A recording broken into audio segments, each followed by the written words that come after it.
Assalamualaikum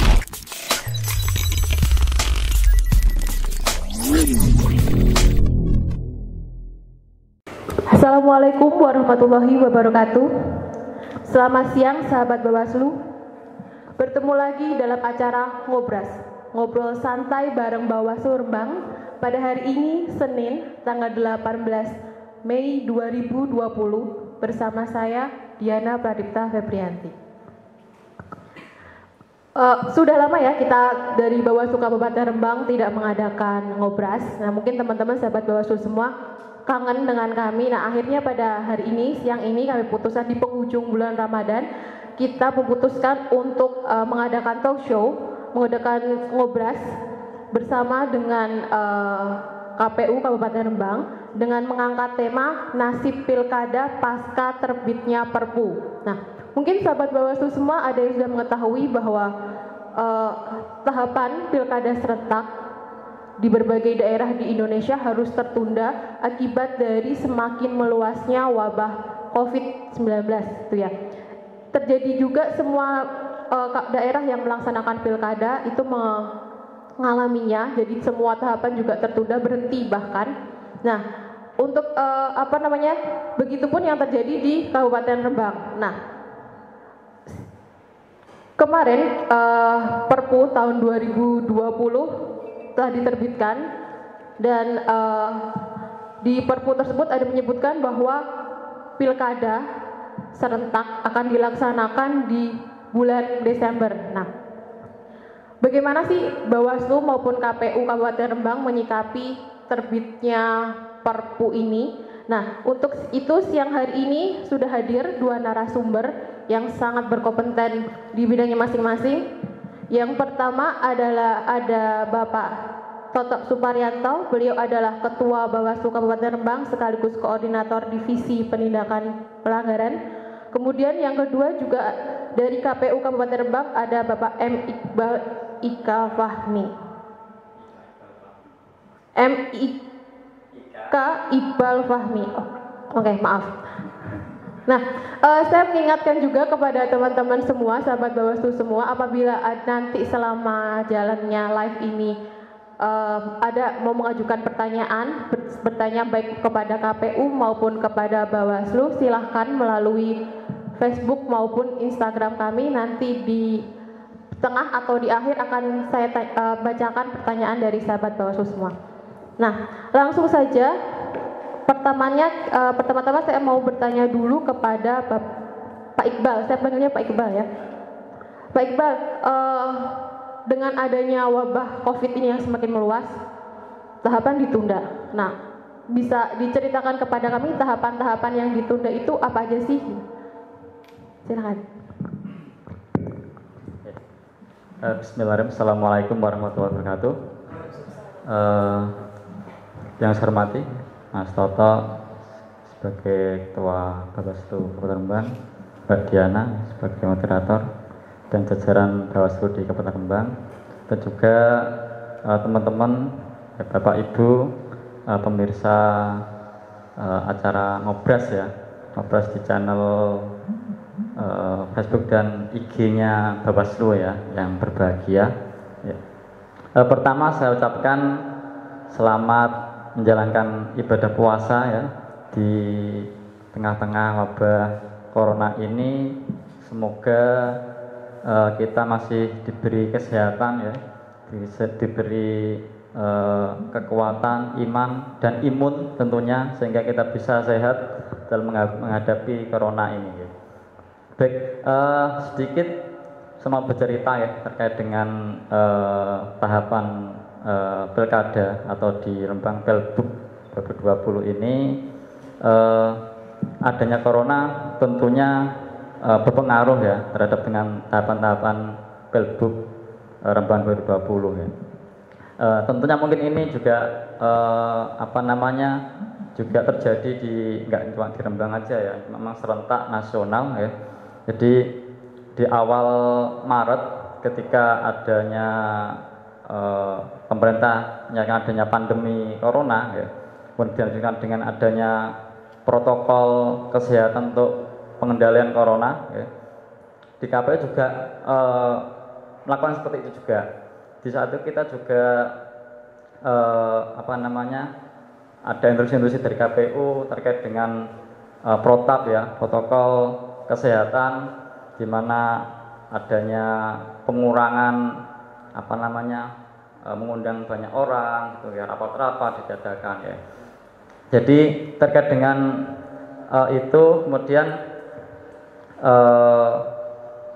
BNPB ya, menyampaikan adanya tanggap darurat ya, COVID-19 sampai dengan Maret sampai dengan tanggal 29 Mei. Kemudian KPU RI melakukan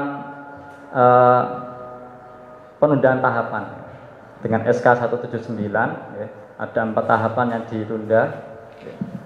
Jadi yang pertama penundaan pelantikan PPS dan juga penonaktifan.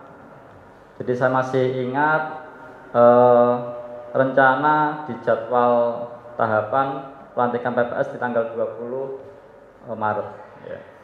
Jadi sebelum adanya tanggap darurat ya, ketika ada protokol kita sudah mulai menyesuaikan ya. Jadi rencana tanggal 20 serentak kita mulai perketat. Yang semula kita mau adakan pelantikan PPS langsung ya, secara massal jadi satu kabupaten, kemudian kita pecah di per kecamatan. Dan semakin banyaknya kasus corona ya, kemudian kita mulai ketatkan lagi, kita koordinasi dengan Pemda, melibatkan Bawaslu ya, dan juga dengan DKK, Dinas Kesehatan Kabupaten. Kita minta saran bagaimana ada prosedur ya kesehatan, melibatkan Dinas Kesehatan ya. Jadi H-1 sebelum pelantikan sudah mulai ada spraying ya, disinfektan, kemudian disediakan hand sanitizer, kemudian yang nanti peserta pelantikan juga mengenakan masker dan lainnya kita siapkan terkait dengan protokol ya. Dan di tanggal 20 itu KPU RI kemudian ada SK 179 terkait dengan penundaan pelantikan itu. Yang pertama, yang kedua penundaan Verpak dukungan calon perseorangan ya. Tapi karena di Lembang tidak ada ya, jadi untuk itu kita nggak berpengaruh ya. Kemudian yang ketiga penundaan pembentukan PPDP ya, petugas pemutaran data pemilih, yang rencananya di tanggal 26 Maret kita tunda.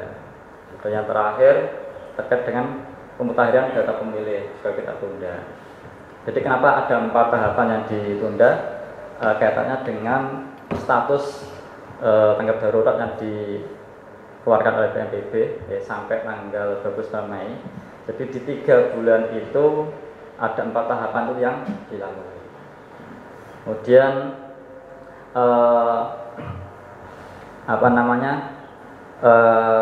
setelah penonaktifan PPS dan juga dengan penonaktifan PPK. Jadi itu kemudian KPU RI ya, kita dari daerah juga kita aktif mencari informasi, mengikuti perkembangan ya. Dari KPU RI melakukan RDP ya, rapat dengan pendapat dengan Komisi 2 dan Kemendagri, ada 2 kali nggak salah terkait dengan penundaan ini. Dan akhirnya kemarin tanggal 4 Mei sudah keluar Perpu 2 atau Perpu Pilkada. Kemudian itu sementara. Oke, jadi tadi dari yang jelaskan Pak Iqbal, tahapan yang ditunda selama 3 bulan kemarin sejak statusnya status darurat COVID dikeluarkan BNPB itu pelantikan PPS, verfak dukungan calon perseorangan, penundaan pembentukan PPDP dan juga pemutahiran data pemilih. Nah, saya pindah ke Pak Toto. Dengan ditundanya 4 tahapan tadi, bagaimana pengawasan yang kemudian dilakukan oleh Bawaslu, terutama Bawaslu Kabupaten Rembang? Baik, terima kasih. Kami ucapkan Selamat berpuasa bagi yang menjalankan. Mudah-mudahan kita bisa sampai akhir dan puasa kita diterima menjadi amalan pahala. Karena Ramadan kali ini luar biasa. Banyak hal yang diingatkan Gusti Allah pada kita semuanya. Baik, menjawab pertanyaan Mbak Feby ya. Jadi setelah ditunda pengawasannya seperti apa? Jadi ketika proses penundaan itu justru kami lakukan pertama ya mengawal penundaan itu sendiri. Kalau tadi Pak Iqbal bilang pelantikan PPS-nya harus ditunda, ya kami pastikan bahwa tidak dilantik benar-benar gitu. Karena kalau benar-benar tidak dilaksanakan penundaan itu di surat KPU 179 ya Pak Iqbal ya. Artinya KPU malah melanggar administrasi. Tapi alhamdulillah di Rembang bisa dikomunikasikan dan memang dipatuhi itu 179 itu. Kemudian ketika 4 tahapan itu ditunda, bukan lantas bahwa semua tahapan itu penegakan hukum itu tidak bisa berjalan. Semua tahapan ditunda. Karena apa? Kenapa KPU tidak menunda hari pemungutan suara? Karena itu perintah undang-undang di pasal 201 ya ayat 6 itu bahwa itu ditentukan bahwa September 2020 itu adalah dituangkan di dalam pasal 201 ayat 6. Sehingga KPU tidak mungkin merevisi ini. Nah, yang bisa merevisi undang-undang ya undang-undang sendiri. Ya. Tapi karena situasinya darurat ya. Kalau pakai undang-undang revisi kan prosesnya lama. Akhirnya kita juga bisa mengacu pada undang-undang dasar kita di mana presiden memiliki hak. Dalam kondisi darurat, Presiden bisa membuat peraturan. Nah, sudah terbit tadi disampaikan Pak Iqbal tanggal 4 ya Pak Iqbal. 4 Mei terbit. Dan setelah penundaan-penundaan itu terjadi, itu ada beberapa pasal di Undang-Undang Pilkada itu yang memang tidak bisa tidak kita awasi. Contoh, pasal penegakan hukum pasal 71 ya, di mana jika kepala daerah melakukan tindakan yang menguntungkan dirinya, itu kan melanggar beberapa hal ya. Undang-undang Pilkada dia melanggar, kemudian taruhlah dalam pembuktiannya tidak bisa masuk di Undang-Undang Pilkada. Juga kita bisa melihat Undang-Undang Pemerintah Daerah, di mana kepala daerah tidak boleh membuat satu tindakan yang menguntungkan. Jadi sekali lagi saya tegaskan bahwa tertundanya ini bukan berarti kita tidak bisa menegakkan aturan dalam pilkada yang tertunda ini. Demikian. Lalu kalau menurut Pak Toto sendiri dari sisi Bawaslu, mengapa KPU tidak menunda semua tahapan kalau situasinya seperti ini? Ya karena itu tadi ada beberapa kewenangan yang terbatas ya. KPU tidak bisa serta-merta menunda hari pemungutan suara dengan PKPU dengan surat edaran kan nggak boleh karena itu perintah undang-undang. Jadi seperti itu Mbak Fitri. Tadi sempat disinggung dari yang kita awal tuh ada Perpu nomor 2 tahun 2020 yang terbit tanggal 4 Mei tahun 2020. Nah, saya mau bertanya sama Pak Toto, minta penjelasan lebih tepatnya kepada Pak Toto. Pak Toto bisa ceritakan kronologi penundaan pilkada serentak kemudian sampai terbitnya yang Perpu nomor 2 tahun 2020 ini tuh seperti apa Pak, rangkaian kegiatannya gitu, rangkaian kejadiannya gitu ya. Yang saya ingat itu di pertengahan Maret dikoordinir oleh Kemenko Polhukam itu KPU, Bawaslu, DKPP, Mendagri, Komisi 2 itu mengadakan rapat yang intinya tetap melanjutkan tahapan sesuai jadwal. Nah, namun di akhir Maret ya Pak Iqbal ada penetapan bahwa ini ada situasi pandemi itu ya baik oleh WHO maupun oleh pemerintah, maka rapat lagi di 30 Maret. Nah, di 30 Maret itu salah satu hasil dari rapat itu KPU diminta membuat opsi-opsi. Seingat saya di Desember 2020, Maret 2021 dan September 2021 dibikin opsi-opsi seperti itu. Dan yang terakhir rapat dengar pendapat yang tanggal 14 April ya Mbak Fitri. Itu kesimpulannya akhirnya ditunda dan menunggu Perpu. Jadi seperti itu kronologinya. Saya ke Pak Toto dulu nih Pak Iqbal. Jadi kenapa mungkin sahabat Bawaslu juga banyak yang bertanya kenapa sih untuk menunda tahapan atau kita merubah tanggal pemungutan suara itu harus melalui undang-undang atau melalui Perpu gitu. Apakah surat keputus SK itu tidak bisa? Itu mengapa seperti itu? Ya, pembuatan perundang-undangan di Indonesia itu ada aturannya, ada tata krama, ada pakemnya ya. Diatur di Undang-Undang nomor 12 tahun 2011. Ada tata kramanya. Jadi seperti yang di awal saya katakan, KPU tidak bisa merubah hari pemungutan suara dengan SE atau dengan SK karena itu perintah undang-undang. Gitu. Jadi kalau KPU merubah SE menunda pelaksanaan hari pemungutan suara, justru KPU sama saja tidak menggunakan tata krama atau mekanisme peraturan perundang-undangan di Indonesia. Pembuatannya seperti itu. Perpu udah terbit sih Pak. Berarti Bawaslu sudah bisa mulai bekerja. Nah, apakah seiring dengan terbitnya Perpu ini Bawaslu bisa langsung mengawasi tahapan yang tertunda? Setelah terbit Perpu, ya, apakah Bawaslu langsung bisa mengawasi? Ya, kita bedakan dulu. Kalau tahapan kan yang jelas belum jalan baik-baik. Apa yang mau diawasi? Tapi ingat tadi saya bilang bahwa hari ini memang ada tantangan bagi Bawaslu ketika harus menegakkan aturan itu. Karena Perpu nomor 2 itu secara substantif lebih menekankan pada pengaturan pemungutan hari pemungutan suara saja.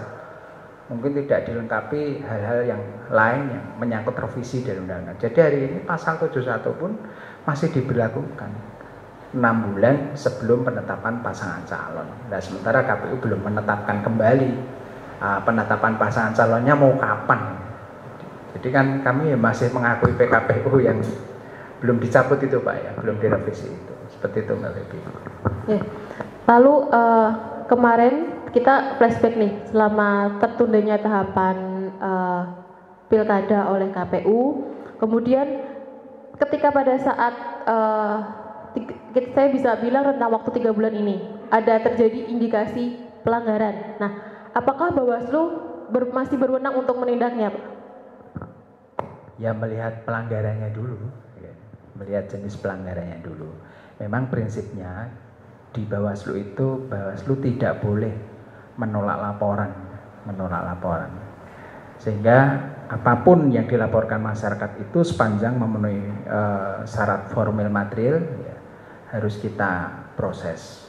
Bahkan di Perbawaslu itu kalaupun tidak memenuhi syarat formil namun memenuhi syarat material, maka kita perlu melakukan penelusuran. Bisa saja nanti dari hasil penelusuran itu justru ini menjadi temuan gitu ya. Jadi memang tidak semua hal-hal bisa dikategorikan sebagai dugaan pelanggaran, hanya hal-hal khusus karena memang situasinya masih ditunda seperti itu tadi. Sekali lagi saya ulang bahwa misalkan penegakan aturan pasal 71 di mana kepala daerah tidak boleh melakukan tindakan yang menguntungkan dirinya. Kenapa yang disorot kepala daerah? Karena jika suatu saat pilkada ini digelar kembali, ketika kepala daerah ini mencalonkan lagi, maka statusnya kan sebagai petahana. Lalu timbul pertanyaan, kalau nggak nyalon bagaimana? Nah, kalau kita pedomannya ya, pedoman anggap saja bahwa beliau nyalon. Karena kalau kita asumsinya beliau nggak nyalon, ya sudah kita lemah pengawasannya, dibiarin aja. Kita sudah membiarin, tapi ternyata suatu saat dia malah nyalon. Artinya kan lepas ini dari penanganan pelanggaran atau pengawasan kita. Begitu, Mbak Febi. Selanjutnya saya mau tanya sama Pak Iqbal. Giliran Pak Iqbal nih saya nanyanya. Oke, dengan terbitnya Perpu nomor 2 tahun 2020 tadi, apa saja langkah-langkah yang akan kemudian dilakukan oleh KPU menindaklanjuti keluarnya terbitnya Perpu nomor 2 tahun 2020 ini? Jadi kalau di KPU ya sendiri kita peran aktif ya terkait dengan perkembangan. Jadi ini perkembangannya sangat cepat sekali. Jadi kalau di KPU ini kita masih nunggu Pertama memang aspek regulasi Pak ya, karena memang ada penundaan, jadi regulasi juga harus diperbarui ya. Dan hal ini adalah PKPU tahapan. Jadi KPU RI juga sudah menggodok ya, kemarin juga sudah diadakan uji publik di tanggal 16 Mei kemarin kalau nggak salah ya. Dan juga diadakan FGD ya. Kemarin di uji publik juga mengundang dibawa juga ya dari Kemenkes, BNPB juga diundang ya, juga terkait dengan masukan-masukan untuk jadi kerangka untuk menerbitkan PKPU tahapan ini. Pertama itu yang pertama. Yang kedua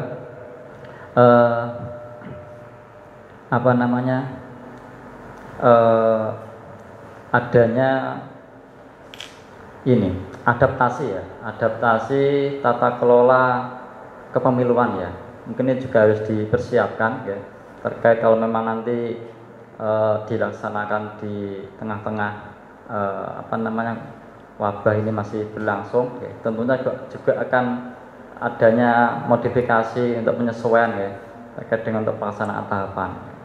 Yang ketiga yang enggak jauh lebih penting lagi, kalau mungkin kita yang di daerah ya, terkait dengan physical distancing ya, kita terapkan untuk teman-teman penyelenggara. Yang keempat, kita juga butuhkan SDM yang sehat ya.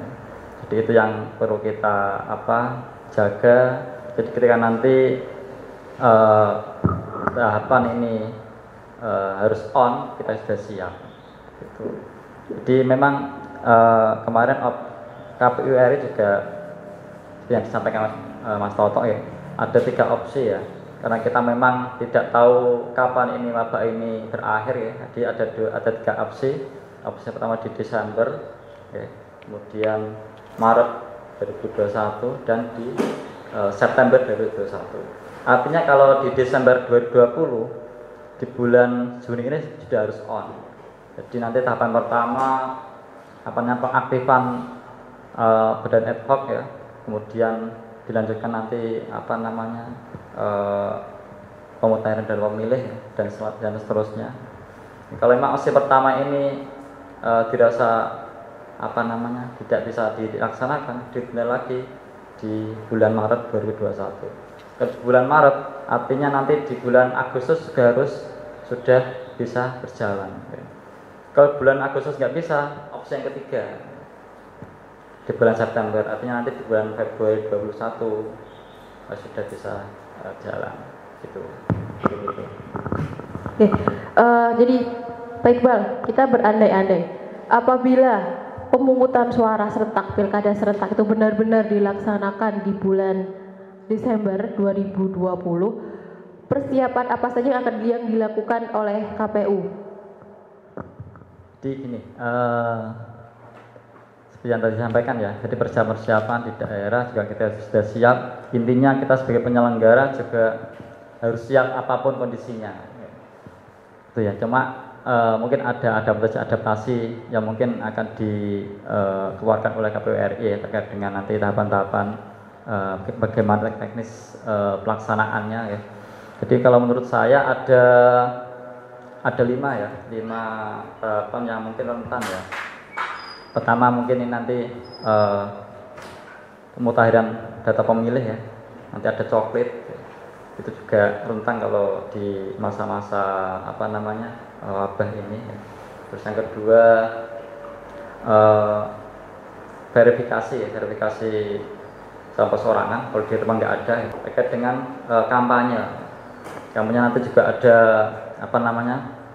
rapat umum ya, pertemuan terbatas, dan nanti juga ada debat kandidat ya, pasangan calon. Terus kemudian yang keempat terkait nanti juga kegiatan-kegiatan saat pemungutan suara, itu juga adanya mungkin modifikasi ya. Dan yang terakhir terkait dengan rekapitulasi hasil, itu juga nanti juga perlu adanya pengetatan terkait dengan nanti mungkin protokol kesehatan itu. Ke Pak Toto nih, dari sisi pengawasan oleh Bawaslu, kalau pengandaian kalau misal memang pilkada serentak akhirnya Desember 2020, potensi pelanggaran yang mungkin muncul itu apa nih Pak? Kita bertanya ngomong tentang potensi pelanggaran, iya. Ya. Ini perlu diketahui dengan situasi COVID seperti ini, banyak masyarakat yang terdampak ya, ekonominya, begitu ya, ekonominya. Orang tahu-tahu menjadi hidupnya yang tadinya enak menjadi berubah menjadi tidak enak, misalnya seperti itu. Tidak menutup kemungkinan ketika pemungutan suara dilakukan di Desember, ini praktek-praktek transaksional akan terjadi, politik uang, misalnya. Uang nggak ada pandemi aja orang masih nekat berusaha transaksional walaupun belum tentu secara hukum bisa dibuktikan, apalagi di saat pandemi. Jadi ketika masyarakat kondisinya susah, peserta memanfaatkan kegiatan pemilihan itu dengan praktek-praktek transaksional, dia nyoblos karena ada uang gitu. Jadi yang paling potensi itu mungkin bagi teman-teman KPU ya partisipasi pemilih Bu ya. Yeah. Begitu Mbak Feby ya, karena orang hari ini lagi ada situasi batinnya tuh lagi nggak enak gitu loh.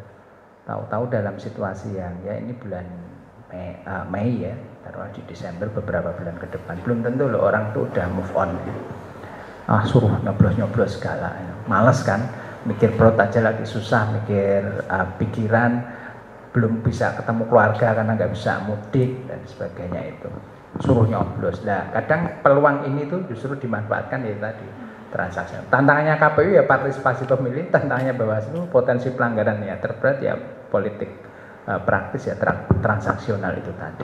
Tapi nggak menutup kemungkinan nanti yang tentang hoax itu masih tetap ada ya Pak? Oh pasti hoax itu selalu ya, saya melihat selalu, saya ikuti sebagai pengawas tuh selalu aja ada, bukan hanya di lini kehidupan kepemiluan atau pilkada aja, di lini kehidupan secara umum ini penuh ini kan lagi musim bantuan disalurkan, itu juga kadang ada berita-berita hoax dan sebagainya itu. Jadi tetap money politik sama hoax tuh yang menempati peringkat tertinggi untuk potensi pelanggaran gitu ya Pak. Oke. Kemudian Pak Iqbal, saya mau bertanya tentang kendala jika nanti, karena kan terbitnya Perpu ini udah jelas di bulan Desember, kendala apa yang mungkin dihadapi oleh KPU apabila nanti pilkada serentak tetap di bulan Desember, dan juga strateginya dari KPU untuk menghadapi kendala-kendala tersebut, untuk mengatasi kendala-kendala tersebut itu seperti apa? Baik, gini Mbak Diana, jadi COVID ini ya, itu secara otomatis kita batasi ruang gerak kita, nggak cuma di penyelenggara tapi juga masyarakat ya. Ketika apalagi yang di daerah-daerah yang PSBB ya, kegiatan-kegiatan sosial, ekonominya juga dibatasi. Jadi itu juga akan sangat mempengaruhi ketika tahapan-tahapan yang krusial ini diselenggarakan. Contoh kasus seperti ini, logistik kita juga ketika adanya pembatasan industri ekonomi, kita juga akan kesulitan ketika mengadakan pengadaan logistik, termasuknya distribusinya. Seperti apa ketika transportasinya juga dibatasi, itu juga akan menyulitkan kita. Itu kendalanya salah satunya. Terus kemudian yang nggak kalah pentingnya terkait dengan ketika tahapan ini berlangsung, kita juga harus menerapkan standar protokol kesehatan ya. Kita akan ada pengadaan APD, ada pengadaan hand sanitizer dan lain-lainnya. Itu kan di anggaran kita sebelumnya nggak ada. Jadi otomatis itu akan terjadi pembengkakan ya anggaran. Itu juga menjadi permasalahan yang serius juga. Dan yang kalau enggak kabinet juga terkait dengan tadi psikologi masyarakat ya. Di saat wabah ini adanya ini terkait dengan partisipasinya mungkin juga akan mempengaruhi. Kalau strateginya mungkin ini ya KPUR juga akan mengeluarkan tunjuk teknis ya terkait dengan kalau memang dilaksanakan ketika adanya wabah ini ya akan adanya modifikasi misal coklit yang sebelumnya berbeda mungkin bisa dimodifikasi coklit atau ke RT mungkin seperti itu ya. Kemudian yang teman-teman yang di kabupaten yang semangat berfak ya itu yang susah karena memang di undang-undang harus survei itu nggak bisa sampling ya mungkin ada modifikasi lain ya. Kemudian kampanye ya mungkin yang mendatangkan banyak orang ya. Mungkin juga akan ada aturan Vicon ya medsos atau apalah ya. Kemudian debat calon persoalan juga calon juga akan ada modifikasi ya mungkin akan dibuat ada calonnya moderator tapi nggak ada calon mendukungnya cuma disiarkan lewat media atau medsos seperti itu mungkin seperti itu. Biasanya nggak mungkin itu ya Pak lewat daring gitu online gitu nggak mungkin. Oh Ya, jadi tetap langsung datang ke TPS ya Pak untuk pencoblosan skenario-nya. Mungkin itu nanti kita tunggu aja perkembangannya. Oke, bisa jadi berarti bisa ada kemungkinan nunggu ada nanti kejadian-kejadian yang mendukungnya. Mungkin kalau yang yang agak rasional itu seperti yang dilakukan di mana Korsel ya. Jadi ada TPS dipastikan steril, kemudian disediakan hand sanitizer lah dan sebagainya itulah mungkin itu kalau terkait dengan voting atau apa mungkin nggak tahu ya. Oke, baik Pak. Jika nanti di bulan Desember ada pilkada, tepatnya di 9 Desember ya rencananya 9 Desember ada pilkada itu skenarionya mungkin juga sahabat Bosu bertanya-tanya kita kalau nanti jadi 9 Desember ada coblosan kalau pakai istilahnya ada coblosan padahal masih di tengah-tengah pandemi COVID-19 ini kita nyoblosnya gimana? Nah skenarionya apakah sudah dipikirkan skenarionya ketika coblosan di bulan Desember itu seperti apa? Apakah nanti ada pembatasan personil mungkin atau pemilih itu nanti diatur jadwalnya atau seperti apa Pak Iqbal?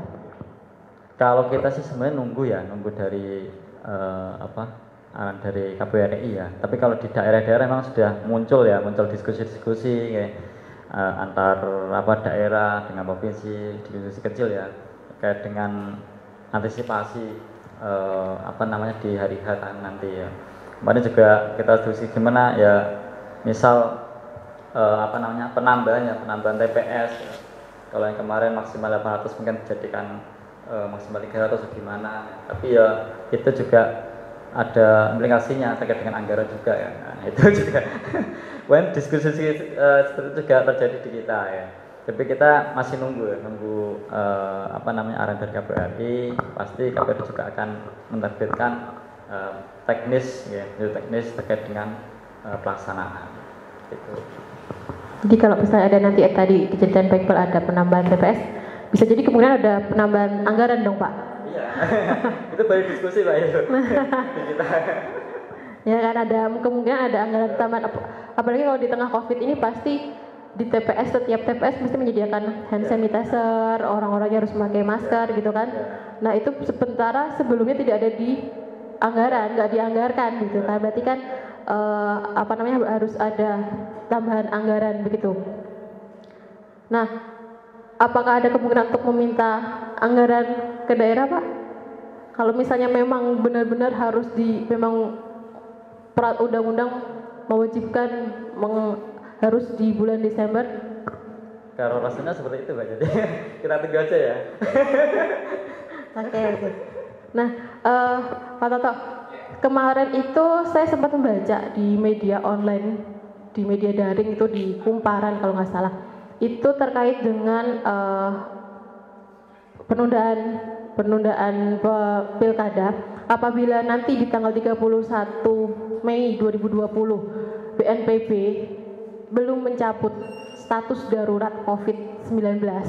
Nah, itu akan menggunakan opsi yang kedua seperti yang tadi diceritakan di bulan Maret 2021 atau di bulan September 2021. Nah, ketika nanti misalnya nih kita pikir buruknya, ketika tanggal 29 Mei kalau tidak salah itu BNPB belum mencabut atau malah mungkin memperpanjang status darurat COVID, di hal Perpu sudah keluar untuk pilkada itu dilaksanakan di bulan Desember, apakah nanti akan mengeluarkan Perpu baru atau dari perundang-undangan itu seperti apa, Pak?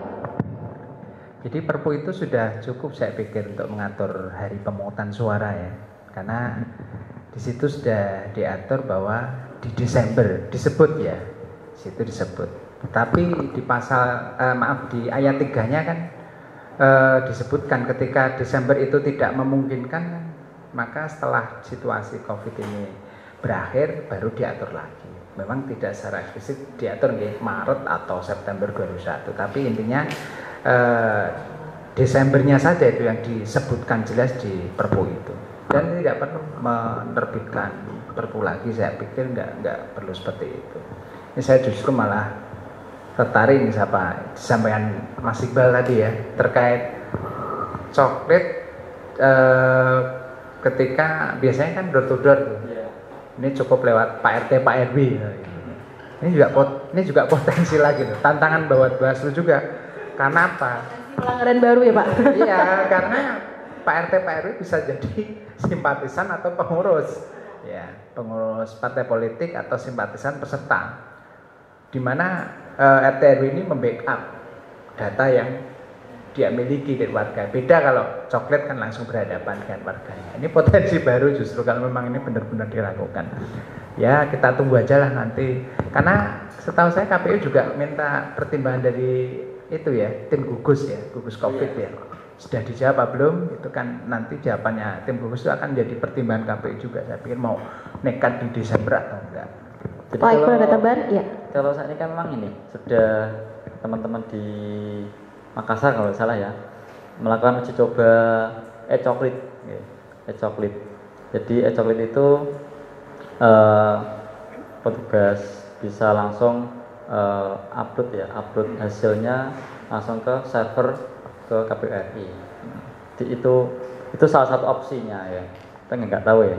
Itu bagian dari antisipasi dan juga persiapan kan nanti memang apapun kondisinya ya, ketika memang harus dimulai di bulan Juni nanti gitu. Tapi sejauh ini dinamika di Rembang masih aman-aman saja ya dari KPU maupun Bawaslu? Maksudnya aman? Tenang, aman. Gimana Pak Toto? Perspektif aman itu harus kita perjelas ya. Kalau aman terkendali itu perspektifnya apa ya? Kondusivitas itu perspektif Forkompimda. Situasi daerah harus kondusif. Tapi kalau bagi penyelenggara pemilu itu ada tambahan juga bahwa penegakan hukum pemilu itu harus berjalan gitu. Jadi jangan sampai selalu jawab aman terkendali sementara sebetulnya terjadi pelanggaran di sana gitu. Ya, mungkin itu yang disampaikan oleh narasumber. Ada yang bertanya lewat Facebook maupun IG? Tidak ada, oke. Pada puasa, jadi pada puasa komen ya.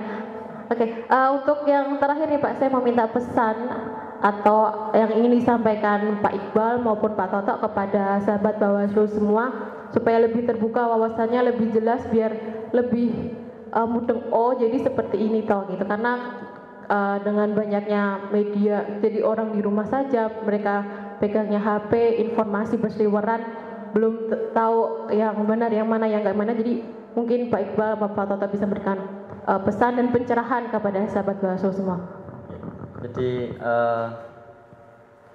pilkada ini memang bagian dari penyaluran hak orang untuk memilih dan dipilih. Tapi di satu sisi dengan adanya COVID ini kemudian KPU RI juga